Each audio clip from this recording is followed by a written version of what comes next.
నిన్న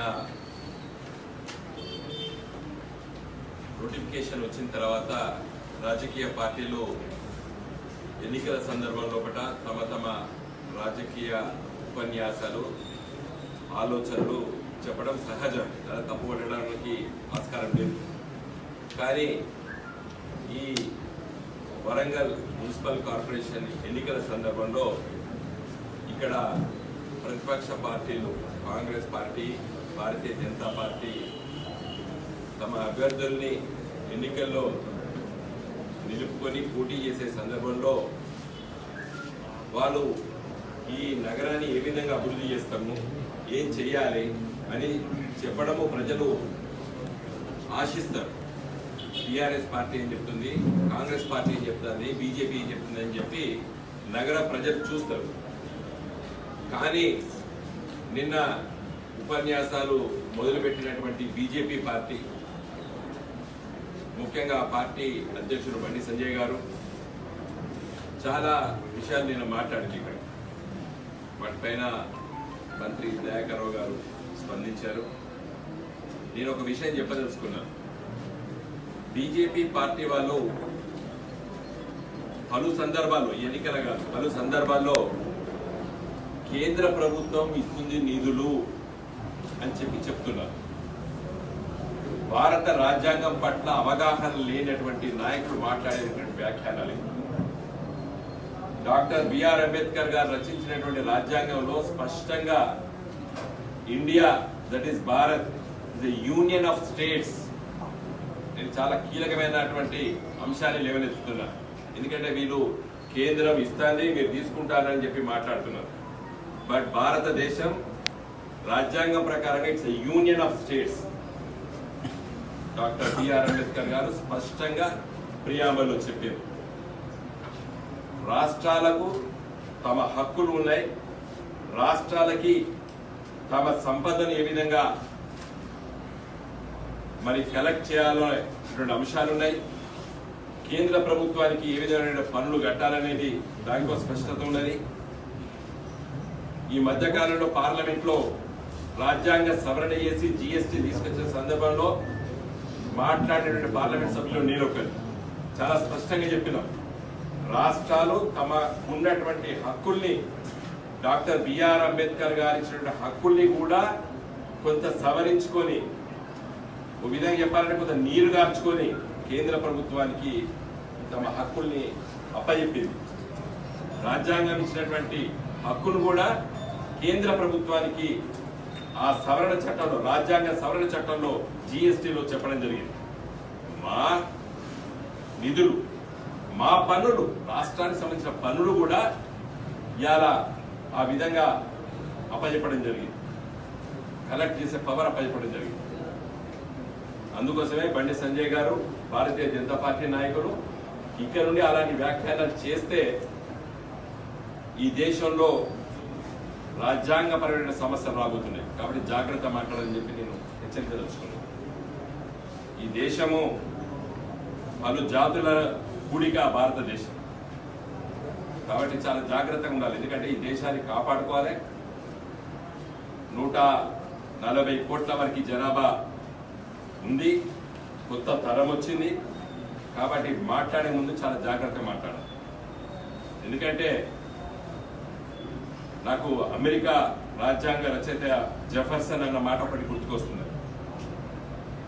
ఏమన్నాడు, every generation is a nation, every generation is a nation, they have every right to change the constitution అన్నాడు. కాబట్టి చాలా జాగ్రత్తగా ఉండాలి. ఎందుకంటే ఇది భారతదేశం, వివిధ మతాలు, వివిధ జాతులు, వివిధ భాషల సమ్మేళనమే భారతదేశం. కాబట్టి నేను బీజేపీ నాయకులకు చెప్తున్నాను, ఇది ఒక గొప్ప దేశం. ఈ గొప్ప దేశాన్ని మనం ముందు తీసుకెళ్ళాలి. 70 సంవత్సరాల అభివృద్ధి చేసినటువంటి బీజేపీ నిన్న మొన్న అధికారంలోకి వచ్చింది. విమానాల్లో మేము తీసుకొచ్చినాం, రైలు మేము తీసుకొచ్చినా ఎవరు నమ్మడు. 70 సంవత్సరాల పరంపర అభివృద్ధే ఈ దేశం పురోగతి. వరంగల్ నగరానికి వస్తాం, మేము నిధులు ఇచ్చినాం, ఖర్చు పెట్టలేదంటారు. కడియం శ్రీహరి గారు నేను ఇద్దరం ఎంపీలం 2014లో గెలిచినాం. వారు ఇక్కడ గెలిచినారు, నేను కరీంనగర్లో గెలిచిన. 2 స్మార్ట్ సిటీలుగా ప్రకటించబడ్డాయి. హృదయ్ అనేటువంటి స్కీమ్ వచ్చిందని చెప్తున్నాడు నిన్న. అది ఎప్పుడు దానికి పునాది తెలుసా? నేను ఒక ప్రశ్న అడుగుతున్నా బీజేపీ నాయకులకి. ఇక్కడ దాని మూలం ఎక్కడ? 2004లో నేను హనుమకొండ ఎంపీని. ఆ సందర్భంలో Jawahar Lal Nehru urban renewal mission ఒక స్కీమ్ కేంద్ర ప్రభుత్వం లాంచ్ చేసింది. ఆ స్కీమ్ లో ఆ రోజు ఉద్యమకారులం మేము, కాంగ్రెస్ అధికారంలో ఉంది, మేము ఉద్యమకారులం. నేను ఆ రోజు మేమందరం ఉద్యమాలు చేసే సందర్భంలో 178 కోట్ల రూపాయలు శాంక్షన్ చేపించి ఆనాటి urban development minister Jaipal Reddy గారిని ఇక్కడ తీసుకొచ్చి శంకుస్థాపన చేపించిన ఆ రోజు బసవరాజ్ సారయ్య గారు ఎమ్మెల్యే గారు, వరంగల్ ఎమ్మెల్యే గారు. ఆ రోజు ఆయన చెప్పిండు, ఈ వినోద్ కుమార్ నాకు చెవుల కందిరీగా లాగా నయబడబడతాడు, ఈ స్కీమ్ తీసుకొచ్చాడు అని చెప్పి ఫుల్ గ్రాంట్ ఆ రోజు పడ్డది. ఆ రోజు జవహర్ లాల్ నెహ్రూ అర్బన్ రెన్యూవల్ వరంగల్ నగరానికి 10 లక్షల జనాభా లేదంటే చుట్టుపక్కల గ్రామాలు కలపాలని చెప్పి ప్రతిపాదన చేపించినారు. తర్వాత తిరుపతికి ఆ రోజు YS Rajasekhara Reddy heritage city అని చెప్పి పట్టుకపోయాడు. ఆ రోజు వరంగల్ హెరిటేజ్ సిటీ అని చెప్పి మేము పోరాటం చేస్తాం. కడియం శ్రీహరి గారు వరంగల్ ఎంపీగా ఉన్న సందర్భంలో ఉదయ్ స్కీమ్ ను లాంచ్ చేసుకొని పట్టుకొని వచ్చాం. స్మార్ట్ సిటీ ఇక్కడ కరీంనగర్ అసలు అర్హత కూడా లేదు దానికి, అయినా కూడా ఇవ్వబడి పుట్టాడిన మేము ఆ రోజు 14 మంది ఎంపీలం. కరీంనగర్ టౌన్ పట్టుకొచ్చాం, వరంగల్ టౌన్ పట్టుకొచ్చాం. ఇది ఉద్యమకారులు చేసే పార్టీ, ఉద్యమకారుల పార్టీ. మేమందరం కూడా ప్రజా సమస్యల పట్ల అవగాహన ఉన్న వాళ్ళం కాబట్టే ఇవాళ ఈ నగర అభివృద్ధి జరుగుతుంది. వరంగల్ సిటీలో చాలా కార్యక్రమాలు చేసినటువంటి విషయాలు మరి దయాకర్ గారు కొంత ప్రస్తావించారు. ఇప్పుడు కడియం శ్రీహరి గారు మాట్లాడే సందర్భంలో కూడా వారు మంత్రిగా ఉన్న చాలా విషయాలు కూడా మరి నగరం కోసం చేసినటువంటి విషయాలు వారు కూడా ప్రస్తావిస్తారు. నేను వాటి జోలికి కూడా లేదు. కానీ ఒక విషయం చెప్పదలుచుకున్నా, ఈ రోజు కోచ్ ఫ్యాక్టరీ గురించి వెళ్ళి మేము అనలేదు అని అన్నాడు. నువ్వు ఎవరు అనడానికి ఎవరు, నువ్వు హామీ ఇవ్వడానికి ఎవరు? అది హక్కు, తెలంగాణ ప్రజల హక్కు. ఆంధ్రప్రదేశ్ రాష్ట్ర విభజన చట్టంలో ఆ రోజు కేసీఆర్ గారు మేము ఢిల్లీలో ఉన్నప్పుడు స్వయంగా నేను ఏమేమి కావాలని చెప్పి మేము అందరం చర్చించిన ఢిల్లీలో రేపు బిల్లు పాస్ కాబోతున్నది ఒక వారం రోజులకి ఏమేమి పెట్టాలంటే అప్పుడు దాంట్లో పొందపరిచిన కాశీపేట గురించి ఎవరు చేస్తండి.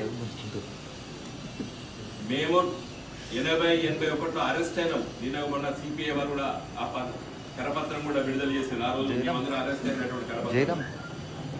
అవగాహన ఉంది కాబట్టి, ఆలోచన ఉన్నది కాబట్టి కాంగ్రెస్ పార్టీకి సంబంధించినటువంటి జయరాం రమేష్ గారు దాన్ని డ్రాఫ్ట్ చేసే సందర్భంలో స్వయంగా నేను వెళ్ళి కేసీఆర్ గారు ఏమేమి కావాలని రాసిస్తే తీసుకెళ్లి ఆడ ఇచ్చి వచ్చి ఆ చట్టంలో దాన్ని పొందపరిచిన వాళ్ళం మేము. మీరు అధికారంలో ఈ 5 ఏళ్ళు ఉన్నారు. మీరెవరండి? రాదు, పోదు, కనుసూపులో కూడా రాదు అన్నాడు. ఏం జవాబు అండి? నువ్వెవరైనా కనుసూపులంత వరకు నువ్వు పరిపాలించబోతున్నావు ఈ దేశాన్ని? Who are you? నేను ఇప్పుడు ఇవ్వలేను అని చెప్పడానికి అభ్యంతరం ఏం లేదు. మాకు చాతకాలను ఇవ్వమని చెప్తే అభ్యంతరం లేదు. కానీ కనుసూపులో కూడా రాదని చెప్పడానికి ఈయనెవరండి? బీజేపీ ఎవరండి?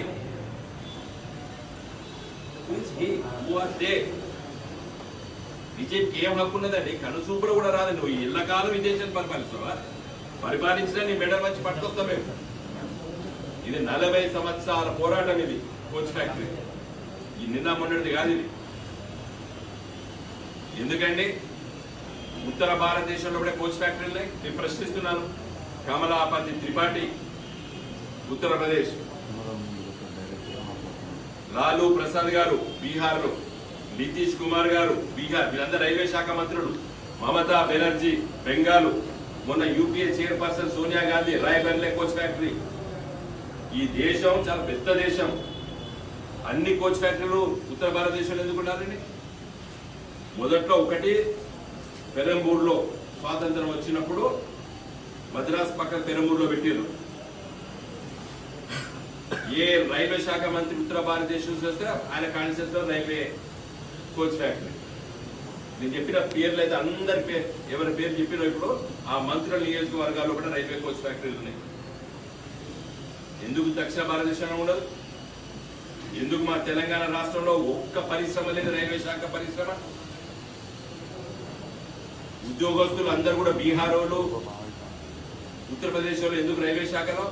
మీరు కాజీపేట రైల్వే స్టేషన్లో పోయి ఎవరన్నా అడగండి, ఎవరికి తెలుగు రాదు. ఎట్లా వస్తున్నాయి రిక్రూట్మెంట్స్ మాకు తెలియదా?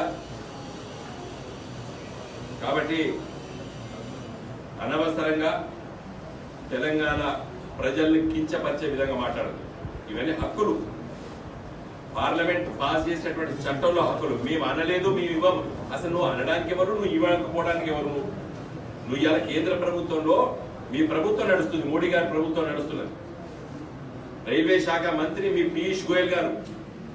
మేము 2014 నుండి ఇప్పటి వరకు మేమందరం కూడా టీఆర్ఎస్ ఎంపీలుగా నాడు నేడున్నటువంటి మా బండ ప్రకాష్ లాంటి ఎంపీలు రోజు తిరుగుతున్నారు రైల్వే శాఖ మంత్రి దగ్గరికి. మేము పీయూష్ గోయల్ గారి, నేను, కడియం శ్రీయర్ గారు, దయాకర్, పశువుల దయాకర్ గారు, చాలా మంది మేము ఎంపీలము. ఇప్పుడు బీజేపీలో ఉన్నటువంటి జితేందర్ రెడ్డి గారితో సహా 100 సార్ల మీద మేము రైల్వే సమస్యల పైన మాట్లాడాలి. సదానంద్ గౌడ్ గారు రైల్వే శాఖ మంత్రి, వారి దగ్గరికి వెళ్ళాం. ఒక్క రోజు కూడా మేము వదిలిపెట్టలేదు railway Kazipet coach factory. Telangana 2001 అన్నప్పుడు ఇది వస్తుందా సస్తా అని చాలా మంది మాట్లాడారు, కానీ మేము వదిలిపెట్టలేదు. దానికోసం కొట్లాడినాం. 2014 సంవత్సరాలు పోరాటం చేసి వచ్చింది. ఈ కోచ్ ఫ్యాక్టరీ కూడా తప్పనిసరి ఇవ్వవలసిందే. ఎందుకు ఇవ్వరు? ఇప్పుడు కాజీపేటలో మొన్న మేము భూమి ఇచ్చింది, వాళ్ళు నిర్మించేది అది జస్ట్ అది పీరియాడిక్ ఓవర్ హాలింగ్ యూనిట్. అది కూడా ఒక్కసారి 200 కోట్లు పెట్టిండ్రు. ఆ భూమి సమస్య కూడా అది చాలా మేము ఆలస్యం చేస్తాం, తప్పు చేసినట్టుగా మాట్లాడుతూ తప్పది. అది ఎండోమెంట్స్ డిపార్ట్మెంట్ భూమే. సుప్రీంకోర్టు తీర్పిచ్చింది, డబ్బులు ఇవ్వడానికి కట్టినాము. సరే వాళ్ళు చేస్తున్నారు. దట్ ఇస్ ఇష్యూ, టిక్లే ఇష్యూ. సుప్రీంకోర్టు జడ్జిమెంట్ ఇచ్చింది, దేవస్థానానికి సంబంధించిన భూములు అంత ఈజీగా అన్యక్రాంతం చేయొద్దని చెప్పి. మీరు అడిగింది ఆ భూమి అడిగారు కాబట్టి దానికోసం కొంత టైం పట్టింది. అయినా ఇప్పుడు భూమి మన కలెక్టర్ గారు ఇచ్చారు. That is different. చాలా మంది ప్రజలు కూడా కన్ఫ్యూజన్ అవుతున్నారు. వరంగల్ నగర ప్రజలు కొంతమంది అడుగుతున్నారు అప్పుడు. That is different and coach factory is different. ఇది అయిపోతుంది, కంప్లీట్ డెఫినెట్ అవుతుంది. ఈసారి వచ్చే బడ్జెట్ పెట్టుకుని చెప్పి కొడతాము, ఎంపీలు పోతారు, కొడతారు, వస్తుంది. కానీ కావాల్సిందే రైల్వే కోచ్ ఫ్యాక్టరీ. నాడు పివి నరసింహారావు గారు ఇక్కడ ఎంపీగా ఉన్న సందర్భంలో సర్వే చేసి దానికోసం ట్రై చేశారు. మేము అడుగుతున్నాము. మొన్న కూడా మీరు మళ్ళా ముఖ్యమైన విషయం, అన్నిటికంటే చాలా ముఖ్యమైన విషయం ఇది, బోడో ల్యాండ్ ఇష్యూ ఉంది అస్సాంలో. 2019-20 మధ్య కాలంలో పార్లమెంట్ లో రైల్వే శాఖ మంత్రి అష్యూరెన్స్ ఇస్తాడు, కోచ్ ఫ్యాక్టరీ బోడో ల్యాండ్ పెడతామని చెప్పి. బోడో ఎకార్డ్ ప్రధానమంత్రి గారికి అక్కడ పోరాట యోధులకి జరిగిన ఒప్పందంలో పార్లమెంట్ సాక్షిగా చెప్తారు. మీరందరూ కూడా యూట్యూబ్ లో పోయి బోడో ల్యాండ్ అకార్డ్ అని కొట్టండి, ఒక సెకండ్ దొరుకుతాం మీకు. ఏది కోచ్ ఫ్యాక్టరీ ఇస్తామని చెప్పి మొన్న నిలకాకపోండి. ఎందుకు తెలంగాణకి ఇదే మేము ప్రశ్నిస్తున్నాం, పోరాటం చేస్తాం. మీకు మిగతా విషయాలు, నగర సమస్యలు, చాలా విషయాల వరకు మరి దయాకర్రావు గారు చెప్పారు. మన కడియం శ్రీయర్ గారిని కూడా చాలా సందర్భాల్లో పడ్డ ఈ నగర అభివృద్ధి కోసం వారు కూడా చేసినటువంటి విషయాలు వారికి అవగాహన ఉంది. వారన్నీ చెప్తారు. నా దృష్టిలో నేను చెప్తున్నాను, బీజేపీ పార్టీ చాలా సందర్భాల్లో పడ్డ చాలా జాగ్రత్తగా మాట్లాడాలి.